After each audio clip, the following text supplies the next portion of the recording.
Okay, welcome back. I think we got the first pre-open rates, etc., coming through, which we'll let them settle and come back and look at the prices in a bit.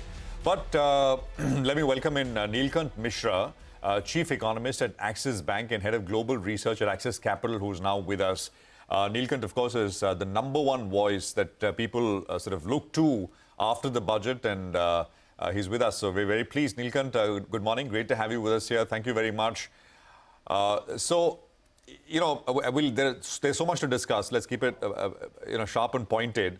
First up, is the interpretation that the government is moving away from infra and focusing on consumption correct? Because it's got implications for markets as such. Go on. You're on mute, Neelkanth. You'll have to unmute yourself, please.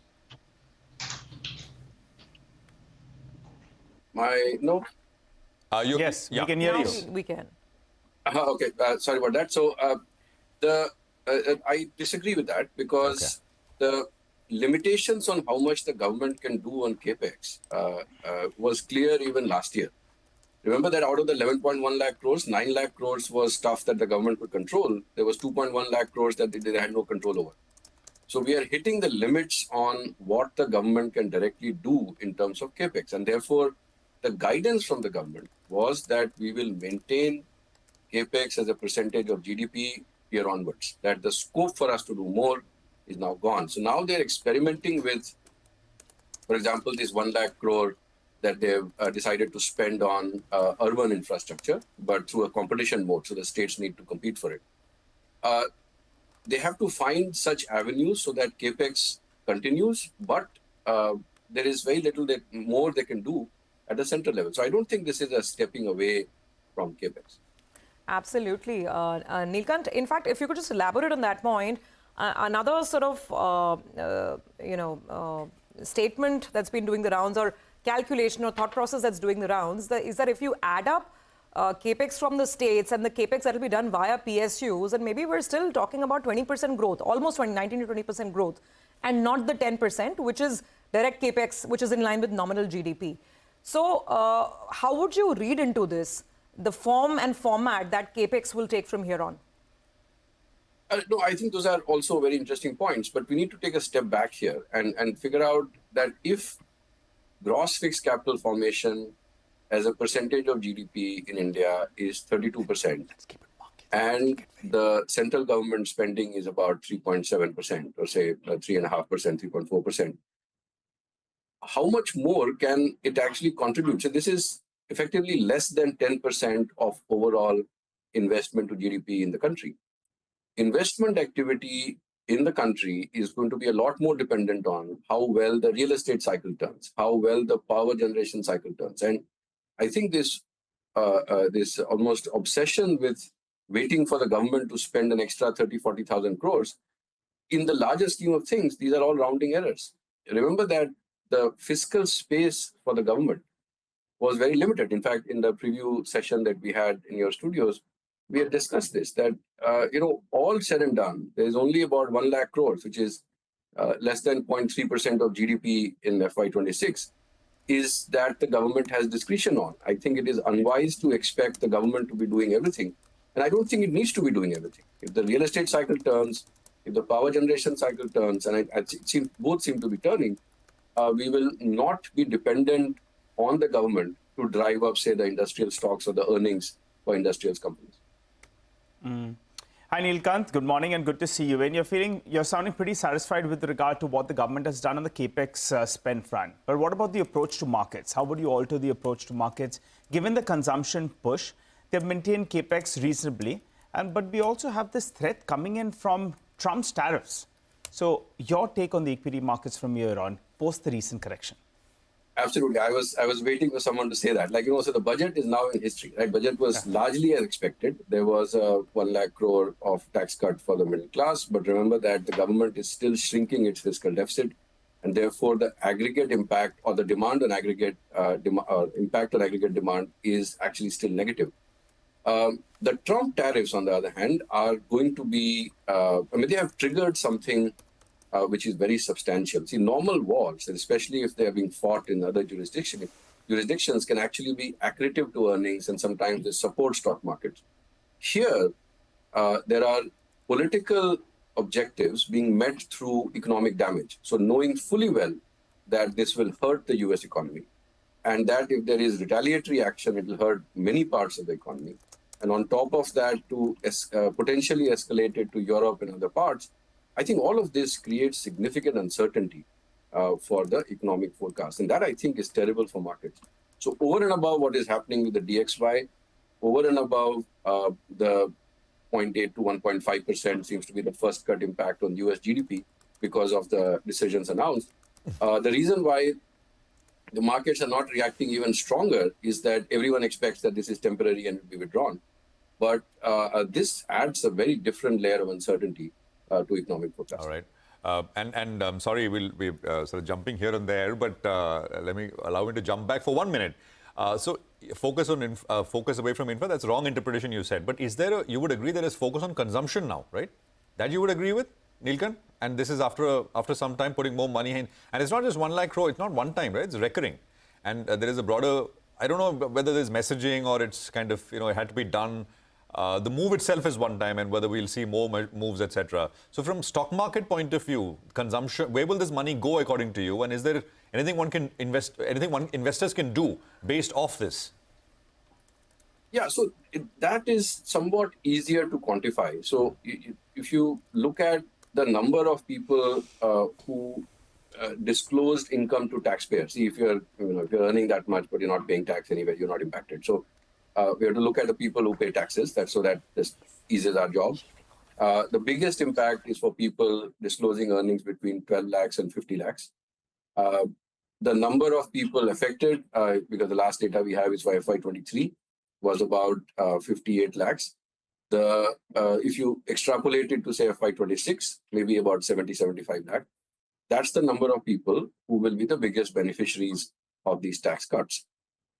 And most of these people would be in the 90-95 percentile, maybe even higher. The higher ones, maybe the percentage impact will be lower. What is their discretion? What is their incremental demand going to look like? And that's mostly going to be discretionary. So I think that the impact of this directly will be mostly on the discretionary items. So jewelry, retail, and somewhat, like the market was responding rightly to this on Saturday, cars, two-wheelers, etc. So at an aggregate demand level, remember that the deficit is still shrinking. So, and a large part of the space that is being created for these tax cuts were actually also coming from personal income taxes. Absolutely. So whatever you are seeing in terms of better compliance, more people disclosing higher incomes, is now the government has decided to take some bit of that and give it to what was becoming the pillar. So if you compare India's central government's fiscal math, FY19 to FY26, over 7 years, the government has so far seen a very sharp increase in personal income tax to GDP. A large part of that has actually gone into increasing capex because primary deficits are more or less back to where they were in FY19. And so going forward, if you have another lakh crores and there is no ability to spend it directly on the issues that you can control, on the areas that you can control as a central government, then you might as well give it back to the taxpayer, which was actually funding a lot of this capex. So that seems to be the political economy equilibrium. I would expect direct impact on the segments which are affected by this, but overall, the questions on whether this increases inflation, whether this increases the current account, I don't think there will be any impact. So Neelkanth, and the next question is that do you expect this to be a recurring and long-lasting kind of impact, which means that it is the capex, it is the consumption side of the economy that suddenly gets turbocharged? Because I'm trying to understand from a portfolio shift point of view, what immediately happened on Saturdays, immediate herd mentality, right? Everybody is rushing to consumption, trying to sell out of capex. Now, do you see that only as a short-term market trade, market move, or do you think this will lead to structural shift in portfolio, especially for long-only funds, bigger institutional investors, where they need to now unload on capex a bit and go back to consumption, because you see that is as a medium-term 2-3 year cycle, perhaps? Look, 1 lakh crore, which is less than 0.3% of GDP, being shifted or to tax cut should not drive a change in portfolios. I mean, I think that we have to keep in mind that one, the impact of this can potentially be higher. So some amount of this will be saved. Remember that this is the segment which also provides a lot of financial saving. But the likelihood of, say, buying a car on EMIs, using this to buy an apartment, a bigger apartment, and therefore pushing up the real estate cycle, and that then driving another investment activity. So I think there are many ways in which this can be spent, and it would be quite myopic to actually limit it to just saying, oh, let's buy all consumption stocks. Frankly, there are other parts of the economy which are also likely to get affected. And I don't think this necessarily swings the government towards more profligacy, or this is a sign that the government is starting to become more profligate. I think what the government has signaled through the medium-term debt to GDP paths that it has disclosed, it shows that if the year is looking good, if tax to GDP is looking good, they may consolidate by 10, 12 basis points going forward. If things are looking bad, they may even raise the deficit by 10 basis points. But they are continuing to focus on fiscal discipline and also acknowledging that there is a very limited space that they have. So I think extrapolating this to mean that, the whole economy shapes up because of, 0.3% of GDP moving this way or that would be very unwise. So I would recommend that we remain focused on because this is going to be an investment-driven recovery. Okay. The way you drive growth going forward, the only way to do that is to accelerate credit growth. If credit growth has slowed from 17 to 11, somehow getting it back to 14, 15% by using all the monetary tools available, macroprudential tools available. Those will be the channels through which growth happens. And therefore, if I was thinking 6, 12 months out, those would be the areas I would focus on. That's fantastic nuance. Excellent points, Neelkanth. Nigel? Well, Neelkanth, I'm in the mood to look ahead. So the budget we have discussed, it appears it's pretty satisfactory for you. Trump's tariffs could add an element of uncertainty, and for the time being, maybe the markets are ignoring that just for the time being, hoping that things don't get too bad. But let's talk about the RBI. That's the next big cue for the markets as well as for the economy. What are your expectations from the RBI? In this uncertain backdrop, you have the rupee that suddenly moved to around 87 or it's showing some kind of weakness. Your take, expectations from the RBI? So, I think the RBI's job is unenviable. There is significant volatility in global financial markets, and I think that will only intensify because now that once you've fired a salvo, it will be very hard for the US to backtrack. And if their closest allies in the NATO or in NAFTA, basically Mexico and Canada, they also retaliate. They're threatening to retaliate. It actually emboldens everyone else that the US goes after this to actually do the same. So I think the economic uncertainty has just gone up dramatically. The US dollar appreciating, because that's a classic response when there is de-risking. Everyone jumps back into the US dollar, makes it much harder for the central bank. But let's look at what they should be doing. I think it is very important to inject back the durable liquidity that they took out, or they were forced to take out because of the FX intervention. So if there is, give or take 5 trillion rupees, 5 lakh crores that was sucked out because they had to sell dollars, at least that amount of liquidity has to be injected in one form or the other. They've started strongly with about 1 lakh crores last Monday. I think more needs to be done.